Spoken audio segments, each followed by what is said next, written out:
O prédio foi construído ainda sobre o Império, com a finalidade de abrigar a Assembleia Provincial, e a obra teve início em 25 de outubro de 1856. E só após 15 anos, a obra foi inaugurada, em 4 de julho de 1871.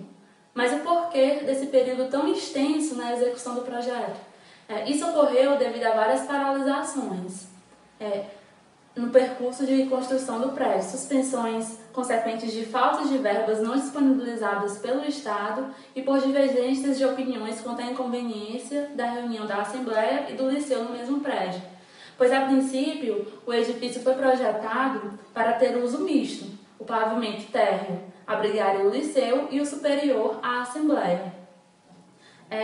No entanto, quando perceberam que não dava para conciliar as atividades realizadas pela Assembleia com as atividades do Liceu no mesmo prédio, optaram por suspender novamente a obra. O local foi denominado Palacete Senador Alencar, em justa homenagem a José Martiniano Pereira de Alencar, um famoso político do Império e pai do romancista José de Alencar. Após a proclamação da República, ele virou a Assembleia Legislativa Estadual. O arquiteto Liberal de Castro entrou com pedido de tombamento, alegando 2 motivos. Um, que ele era uma obra neoclassicista significativa, e outra por ele ter sido palco de muitos acontecimentos históricos. Graças às suas salas e salões, ele abrigou a Faculdade de Direito e a Biblioteca Pública. Atualmente, ele é o Museu do Ceará. O edifício apresenta uma arquitetura neoclássica, isolada dos entornos, possui uma planta retangular de 2 pavimentos e com acesso pelas 4 laterais. O tipo de adorno é bem semelhante entre o primeiro pavimento e o pavimento térreo. A diferença é que no pavimento superior há um gradil que fecha as esquadrias, como se fosse um peitoril de sobrado. E no pavimento térreo, as aberturas são fechadas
nome oficial da edificação é Palácio de Senador Alencar. E a etapa da elaboração, os engenheiros sucederam-se no início da obra, mas por fim foi o Adolfo Welch. O movimento que pertenceu à edificação do Museu do Ceará foi o período neoclássico. E falando um pouco sobre o período neoclássico na arquitetura em geral, ele nasceu na Europa e no Brasil teve início a partir da chegada da família real. O período foi marcado pela simplicidade, sendo que em alguns casos podemos perceber a maior influência romana e características gregas. Um dos exemplos da arquitetura do período neoclássico é o frontão triangular, a peiteira decorada, a bandeira, a platibanda, o guarda-copo e o guarda-copo. No período neoclássico, o Museu do Ceará, na edificação, é expresso principalmente através das colunas, das janelas e frontão triangular. A edificação neoclássica, que acomoda o Museu do Ceará, apresenta-se isolada do entorno.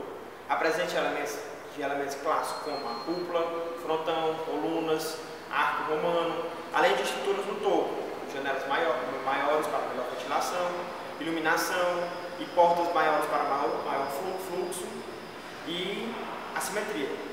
E na nossa visita à edificação do Museu do Ceará, podemos perceber uma característica importante do período neoclássico, que foi a escadaria central, inicial, do Museu do Ceará, que representa bem o período neoclássico. Agora nós vamos fazer uma breve análise, partindo dos princípios vitruvianos de solidez, utilidade e beleza. Começando pela solidez, nós podemos ver dois tipos de materiais, os materiais naturais e os materiais modernos.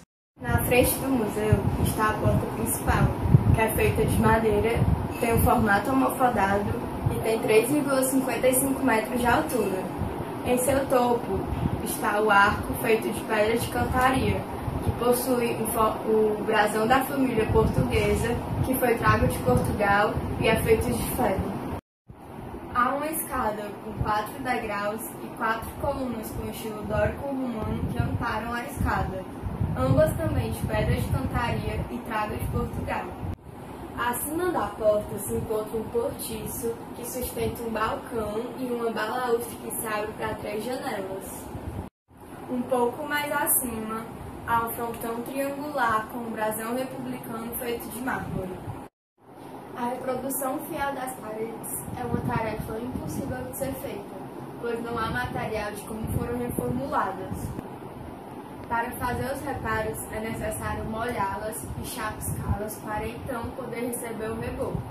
A cor utilizada é similar à inicial, em tons homogêneos e neutros. Os tijolos deverão ser cortados e possuir dimensões exatas para se obter as espessuras já existentes no projeto. Na entrada do museu, o piso é de granito, material que substituiu o piso de tacos de madeira. Há também uma escada onde os primeiros 2 degraus são feitos de pedra de cantaria. Aqui temos duas imagens. A primeira é a janela e a segunda é uma porta. Quanto à janela, vemos um balcão de ferro, que é uma das características do período neoclássico. Temos também em todas as janelas a presença da bandeira.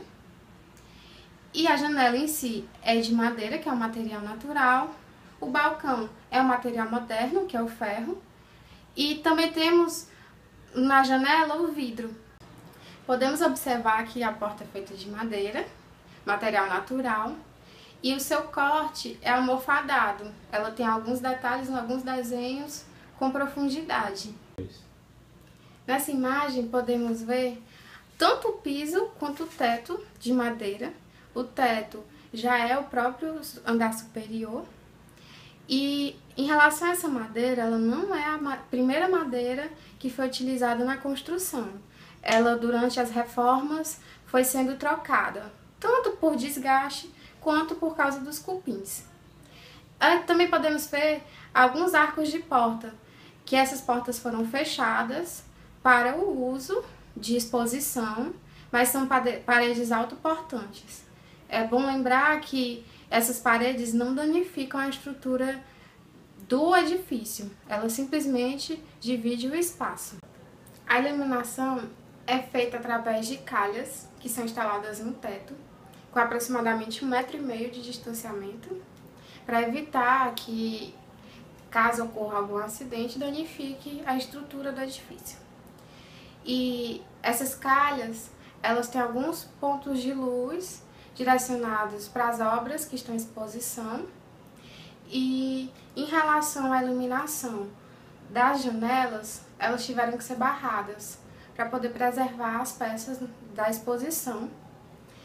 E quanto ao teto, o teto é de gesso, que é um material natural. Assim, ele foi sendo modificado nas restaurações, eles tentaram aproximar do teto que foi feito na construção, mas se nós formos analisar o quadro 25 de março, que é um documento histórico que nós temos, vamos perceber que existe uma diferença, que os cantos não são mais arredondados como eram na época. O aspecto da decoração aplicada é verificado por presença de modinaturas, arquitraves, colunas, capitéis, entre outros. Percebemos o relevo baixo no frontão triangular e também vemos no interior do edifício a presença de azulejo português, muito utilizado na época. As características do espaço são interior público coberto, cerrado restrito e amplo. A tensão do espaço é centrífuga e sua sintaxe ela é funcional, pela presença de hall e os corredores. Quanto aos aspectos da forma mural, temos os materiais, que diz respeito à textura da parede, que é lisa, e à cor, que é utilizada, que são cores claras. O ritmo, que é a repetição das janelas, que dá um certo ritmo na fachada. E os elementos de composição, que está relacionado à simetria das janelas e portas. Quanto à beleza, podemos ver as teorias objetivistas, que falam sobre proporção, ritmo e simetria. Analisando o edifício de um modo geral, ele se enquadra bem nas teorias do Vitruvius, quando ele fala o que é belo. Tem proporção, tem simetria e há o ritmo, a presença de todos esses elementos. E ainda mais, o edifício se enquadra nos padrões neoclássicos que já eram verificados na época. Outro princípio vitruviano é a utilidade. Nele, ele fala sobre a relação do edifício com a localidade, com o entorno dele. O edifício está localizado no centro de Fortaleza, que foi onde a cidade realmente começou.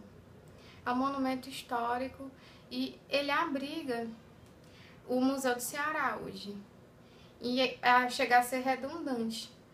Um monumento que hoje é tombado, que tem toda uma história, abrigar a história de Fortaleza.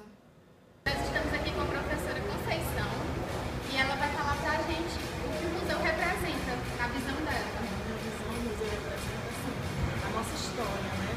No museu nós encontramos parte da história do Ceará, objetos importantes, né, para a gente, para estudo, principalmente sobre questões de história, né?